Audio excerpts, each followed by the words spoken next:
How will you cower your competitors in 2020? Welcome to the Daily Achiever, episode 96. I'm your host, Malcolm Gallagher.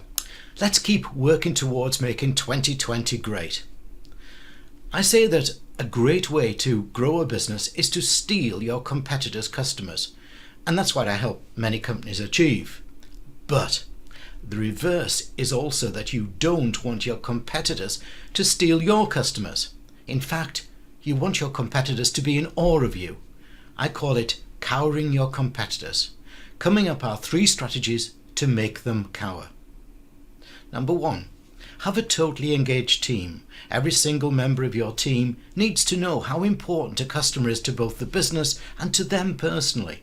So give them training, support, mentoring to ensure that they're empowered to excel. I see so many unconnected teams at the start of my team building events, so don't let that happen to you. Number 2, are you easy to do business with?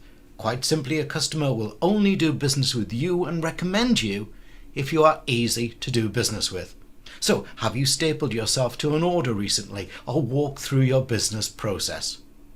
Where are you making it easy and where are you making it hard for customers to do business with you?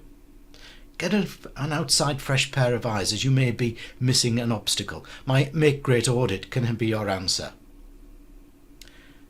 And 3, develop a wow experience. People don't buy your product or service, they buy the experience that you offer. That makes you different from your competitors. So where's your wow experience that gets customers talking and keeps competitors away? Which of these 3 do you need to do? When will you take action? How will you measure progress? If you want to make 2020 great, go to bizvision.co.uk and click on my Make 2020 Great tab. Check out my Make 2020 Great audit, where I help you find out what's holding you back and how to move forward. Also check out my Thrive and Make 2020 Great Go kit with 6 videos and toolkits and 6 workbooks. For your copy, visit my store. Just click the logo.